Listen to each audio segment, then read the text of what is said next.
Hey, what's up, guys? Back with another episode, or not episode, but yeah, let's go with the episode of the How I Scout kind of thing. And today we're actually going to look at one of my least favorite maps in Icebound. I just don't care for this map usually at all. It's probably one of my top three least favorite maps in the game, especially in light tanks. Mostly just because of the terrain on it, and also the map layout. And I'll kind of get into that. The terrain is kind of obvious. It's that real snowy texture, and it just makes it really difficult to keep your tank upright when you go in full speed. And you'd have a tendency to flip or roll over and lose a lot of hit points, just generally because your tank is bouncing around all over the place. So, yeah, you could say you could just drive slower, but the chances of that, like, see right there, it's easier said than done. And sometimes I've just been going slightly just over something like that, and you roll your tank and then you lose 1,200 hit points or something, or die. So not a fan of that, not a fan of the snow mounds that are not destructible by tanks. Apparently tanks just drive right over snow mounds, not through mounds of snow, but yeah, whatever. Yeah, that's one reason I kind of don't care for it, but I'll get into the other reason in a second. This is kind of the usual position from this spawn that I like to go to. It generally lets you spot all the way into their backline, and it just kind of gives you a good full field of vision. Plus it provides pretty good cover. You can back off fairly easily and stay hidden. Granted, it would help. I probably wouldn't get spotted if I was fighting tanks or shooting at tanks that weren't having excess of 420 meters view range. Sheridan, 48 Patton, both tanks that have a lot of view range. So fighting them at this kind of range, I'm still going to get lit up. Sheridan's way closer, but point still stands. Both those tanks I shot at long distance did both spot me. There's some tree cover, so you can go unspotted, technically, if you get the right angle. But there's a lot of solid cover, so a lot of protection from return fire. Though it's not enough to keep you safe from artillery. So if you are spotted, just keep that in mind that you're not safe from arty in this position. I don't think I've ever been hit here. I could be wrong, but I don't believe that it is safe from arty. I just kind of would play it safe in that regard. But like I said, when you're spotting tanks like this, the Type 5 heavy, granted, I'm not going to be able to pen him, like, ever, even with heat from the front, unless I get some crazy roll. I'm trying to aim for the little corner weak spot at this point, but at that kind of range, even .35 accuracy, which is the best all the tier 10 lights, which still isn't that great, isn't going to go through. And the heat rounds only have about 280 pen, I believe, so yeah, these shots really are never going to come off.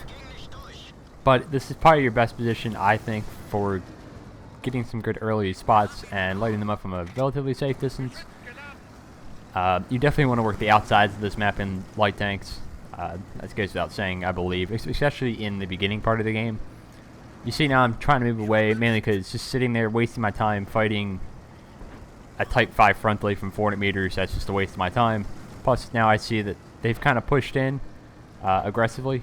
So I'm going to go in and kind of play that little support role, just be annoying, shoot tanks that are distracted by other pieces of candy, I guess you could call it. Let's go with that. And just go in and just annoy and harass and get those extra shots of damage in. You see, we come up behind the Conqueror and Nomad, and I'm just going to focus the Nomad because autoloader. You could say also the Conch because tier 9.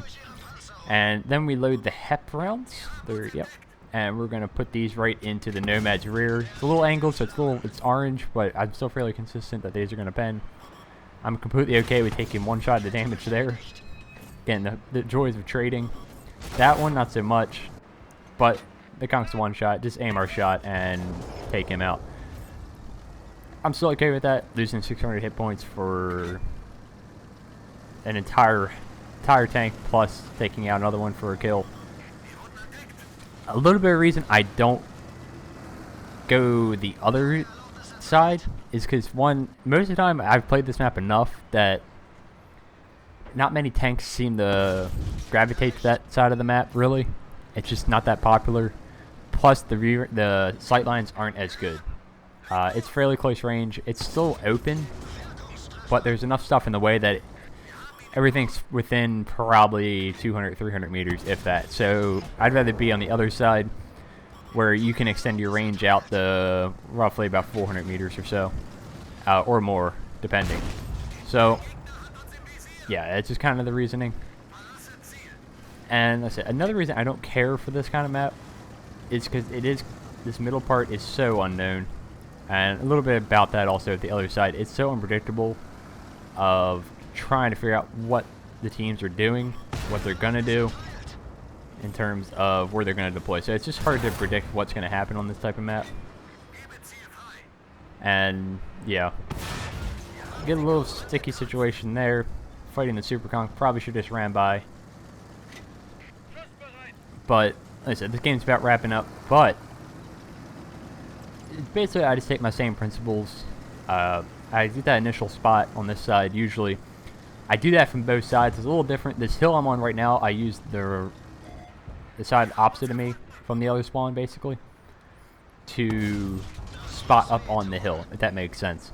To get a little insight to the other spawn. I go to this side still, but I just use this hill on the opposite side of where I'm at currently in this tank. So, same kind of idea, same kind of principle. Get that initial spot. Sometimes I'll stay over here longer. It just really depends on how the game plays out.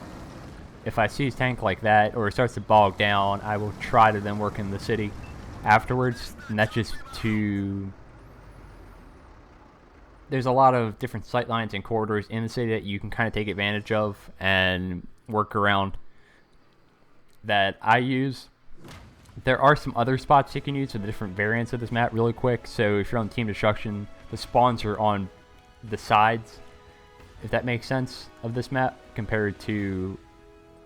So where my base was on this game, you can actually go all the way up to the top corner if you spawn from the right side where I wasn't this game. And you can really use some good bushes up there or knock some trees down. Hopefully nobody notices and use those as cover. There's also some good solid cover. You can get some good spots across where my base was this game. Hopefully that's not too confusing. But there's also some good spots there for Team Destruction, I believe. Hopefully that gave you a decent idea of how I play this. And just a general rule. It's not my favorite map. But still got to play it and have a general idea of what to do. So, I will catch you next time. And until then, see ya.